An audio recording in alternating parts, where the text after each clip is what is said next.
Morning বন্ধুরা, আজকে সকালে উঠেই আমি চললাম গাড়ির সার্ভিস সেন্টারে। কারণ গাড়িতে একটা সমস্যা হচ্ছে, সেটা হলো এখানে দেখাচ্ছে হলো গাড়ি যখন আমি অন করছি তখন এই চেক দ্য ইঞ্জিন সিম্বলটা এখানে দেখাচ্ছে। আর যেহেতু আমি XUV700 অন করছি, আর এই XUV700-এর একটাই সমস্যা হলো এটা সেন্সার বেস গাড়ি। এটা যখন কোনো সমস্যা হয় MID-তে দেখিয়ে দেয় কি সমস্যাটা হচ্ছে। আর এই সমস্যা সলভ যদি না করি গাড়িতে কোনো সমস্যা আরও এই ছোটো সমস্যাটা বড় হয়ে যেতে পারে। তোমরা দেখতেই পাচ্ছ আমি গাড়ি স্টার্ট করে নিয়েছি, তাও এই চেক দ্য ইঞ্জিন সিম্বলটা মানে যাচ্ছে না। আর এটা দেখানোর জন্যই আমি আজকে সার্ভিস সেন্টারে যাচ্ছি।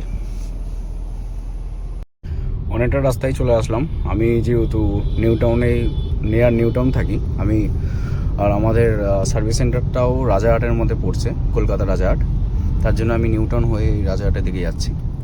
আর এখনও তোমরা দেখতে পাচ্ছ চেক দ্য ইঞ্জিন সিম্বলটা এখনও দেখা যাচ্ছে। আমি এই সকালে উঠেই সার্ভিস সেন্টারে যাচ্ছি কারণ একটা সমস্যা বা ভয়ের জন্য। কারণ কিছুদিন 1 বছর আগে এখানে একটা ব্যাটারি সিম্বলগুলো দেখায় না, সেরকম ব্যাটারি সিম্বল এখানে দেখাচ্ছিল। আমি ওটাকে ইগনোর করেছিলাম। ইগনোর করে প্রায় অনেকটা গাড়ি চালিয়ে ফেলেছি। গাড়ি চালানোর পর অটোমেটিক MID-তে সব রকম যা লাইটগুলো আছে সব জ্বলছিল।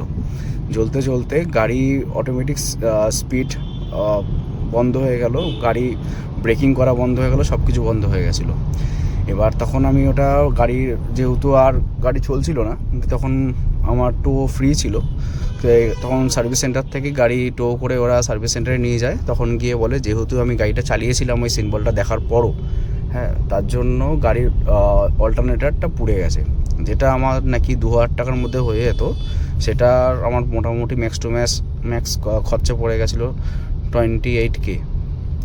তার জন্য আমি এটা অনেক দিন ধরেই শো করছে, আর আমি বেশি গাড়ি নিয়ে বেরাই না, তার জন্য আমি এতদিন যাওয়া হয়নি সার্ভিস সেন্টারে। আজকে আমি যাচ্ছি কারণ এখন ছুটির সময় এদিক ওদিক যখন তখন এদিক ওদিক যেতে হতে পারে বাড়ির সবাইকে নিয়ে। তার জন্য ভাবলাম যে না, এটা দেখিয়ে নেওয়াটা ভালো। তার জন্য আমি আজকে সকালবেলায় উঠেই সার্ভিস সেন্টারের জন্য দৌড়াচ্ছি। চলো বন্ধুরা, সার্ভিস সেন্টারে গিয়ে তোমাদের দেখাচ্ছি ওখানে কী হয়। সার্ভিস সেন্টারে চলে আসলাম, আর আজকে আমি অনেক সকাল সকাল চলে এসেছি। তার জন্য এই জায়গাগুলো অন্যদিন খুব ভিড়, মানে গাড়ির গ্যাদারিং থাকে। আজকে যেহেতু আমি একটু সকাল সকাল চলে এসেছি, তার জন্য আজকে গাড়ির চাপটা একটু কম রয়েছে। আর যাই ভিতরে গিয়ে দেখি ওরা কী বলে চেকিং করার পর, তবে তোমার জানাচ্ছি আমি।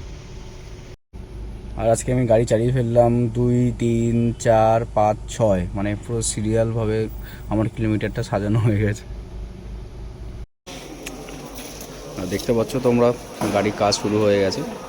আর এরা বললো যে সিস্টেম চেক করে যে থার্ড সার্ভিসটাও বাকি আছে, আর আমি এই থার্ড সার্ভিসটাও করে নিচ্ছি একবারে। তারপরে বলছে যে যেটা সমস্যাটা হয়েছে সেটা তারপরে ওরা সিস্টেমে ফেলে আবার তখন চেক করবে। দেখি কি বলে। দেখতে পাচ্ছি দাদা সফটওয়্যার মারছে ওই প্রবলেমটার জন্য, ওই কী করে ওই সমস্যাটা হয়েছে সেটা দেখার জন্য উনি সফটওয়্যার আপডেট করছে। ও চেক করছে যে ওই সিম্বলটা কেন আসছে।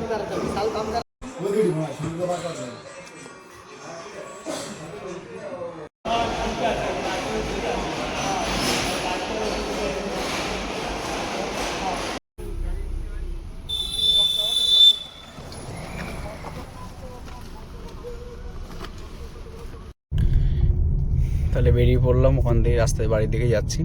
এখন আর চেক দ্য ইঞ্জিন সাইনটা নেই। আর ওখানে আমাদের গাড়ির সামনের দিকে যে হাওয়ার ফ্লো বা হিটিং চেম্বার যেটা থাকে, ওটা আমাদের ইঞ্জিনে সেন্স করে যে কতটা হিট দেওয়া হবে, মানে কতটা হিট জেনারেট করতে হবে, কতটা হিট বাইরে বার করতে হবে, এই একটা সেন্সার ওখানে থাকে। সেই জিনিসটাই আমাদের গাড়িতে এখন, যেই জিনিসটা সবার গাড়িতে যেটা সমস্যা হয়, ইঁদুরের সমস্যা। এই ইঁদুরের জন্য আজকে আমার এতটা সময় গেল, আর এতটা টাইম গেল, আর সত্যি টাকাও গেল। ওখানে ওই যে মানে সেন্সারের তারটা ইঁদুর কেটে দিয়েছিল। ওটাই ঠিক করতে ওরা এতক্ষণ খুঁজে খাজে বার করে তারপরে এরা এখন ঠিক করলো। এখন গাড়ি মোটামুটি আমার ভালোই চলছে। আর মোটামুটি গাড়িটা এনে ভালোই হলো যে আমার থার্ড সার্ভিস বাকি ছিল, ডিউ ছিল, সেটাও আমি একবারে এখন করে নিলাম। মোটামুটি গাড়ি এখন ঠিকঠাকই চলছে। তাও ওনারা বলেছে যে আরও 10 কিলোমিটার 5 কিলোমিটার চালানোর পর একটা ফিডব্যাক দিতে, ফোন করতে, যে গাড়িটা ঠিকঠাক চলছে কি না। মোটামুটি এতে সার্ভিস আমার ভালোই লাগলো। আর মেনলি যে ব্যক্তি আছে হৃদয় নাম, সে প্রত্যেকবারের মতনই এবারও তার সার্ভিস আমার খুব স্যাটিসফাই হয়েছি আমি। চলো বন্ধুরা, তোমাকে জানালাম কি করে কি হলো। Tata, by.